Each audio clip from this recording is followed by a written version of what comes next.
Transaksi adalah fondasi utama dari ekonomi, di mana pembeli dan penjual terlibat dalam pertukaran uang atau kredit untuk barang dan jasa. Dalam konteks ini, transaksi tidak hanya sekedar kegiatan jual-beli, melainkan juga menciptakan siklus ekonomi yang berulang.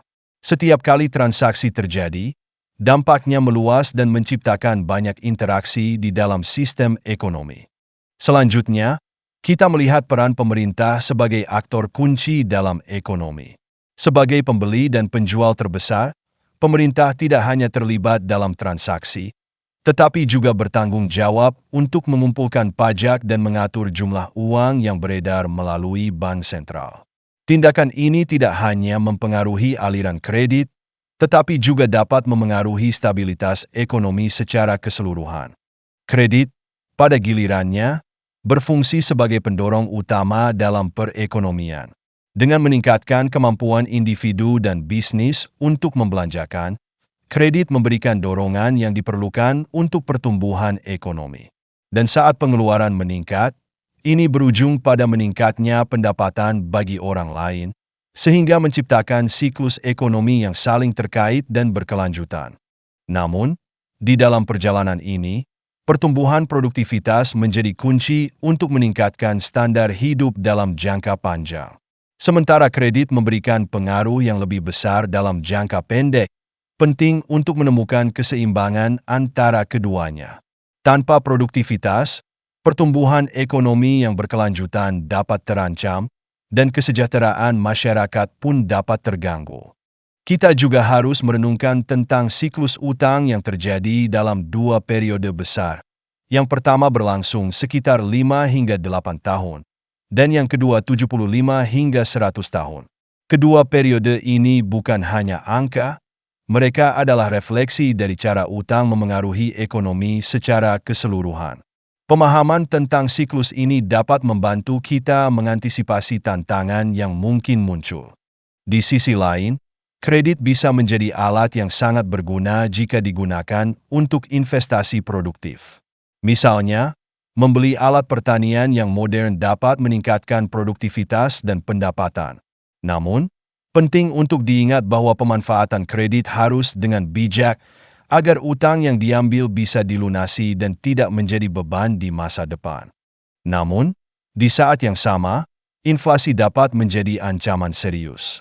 Inflasi terjadi ketika pengeluaran dan pendapatan tumbuh lebih cepat daripada kemampuan produksi barang. Dalam situasi ini, biasanya bank sentral akan menaikkan suku bunga untuk mengendalikan inflasi. Tetapi ini pun membawa konsekuensi tersendiri bagi perekonomian. Berlanjut ke fase yang lebih gelap, kita menghadapi resesi. Resesi terjadi ketika pengeluaran mulai menurun, mendorong pendapatan juga ikut turun. Dalam kondisi ini, orang menjadi kurang mampu untuk meminjam, yang pada akhirnya memperburuk situasi ekonomi. Di sini, kita menyaksikan bagaimana siklus ekonomi bisa berbalik cepat dan menjadi tantangan bagi banyak individu. Menariknya, siklus utang jangka pendek berlangsung selama 5 hingga 8 tahun dan seringkali berulang. Setiap siklus ini berakhir dengan pertumbuhan yang lebih signifikan dibandingkan siklus sebelumnya, menunjukkan bahwa meskipun tantangan dapat muncul, akan selalu ada ruang untuk perbaikan dan pertumbuhan. Namun, ada saat-saat ketika utang meningkat sementara pendapatan tetap stagnan.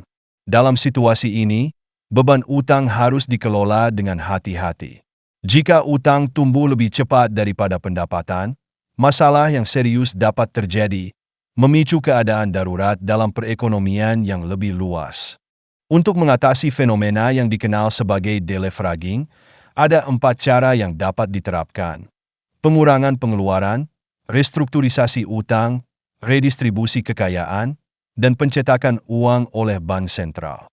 Setiap pendekatan ini memiliki dampak yang signifikan pada perekonomian, dan memahami masing-masing sangatlah penting. Pengurangan pengeluaran seringkali menjadi langkah pertama bagi individu dan bisnis untuk mengurangi beban utang.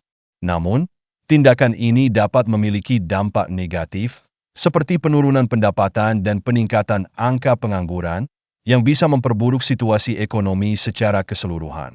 Di sisi lain, restrukturisasi utang bisa menjadi solusi untuk meredakan tekanan utang yang tidak terbayar, tetapi seringkali mengakibatkan nilai aset dan pendapatan menurun dengan cepat. Inilah yang menciptakan siklus deflasi yang menyakitkan, di mana kesulitan semakin bertambah bagi banyak orang dan bisnis.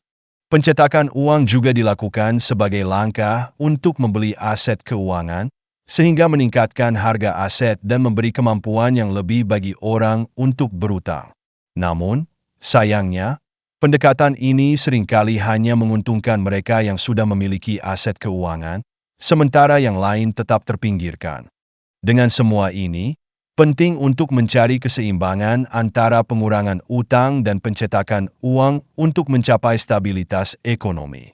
Penanganan yang baik dapat mengarah pada apa yang disebut sebagai deleveraging yang indah, yang akan mengurangi beban utang dan memberikan peluang bagi pemulihan ekonomi.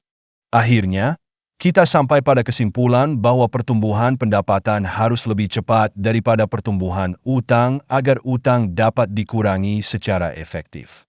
Terlalu banyak pencetakan uang dapat berujung pada inflasi yang tinggi, seperti yang dialami Jerman pada tahun 1920-an.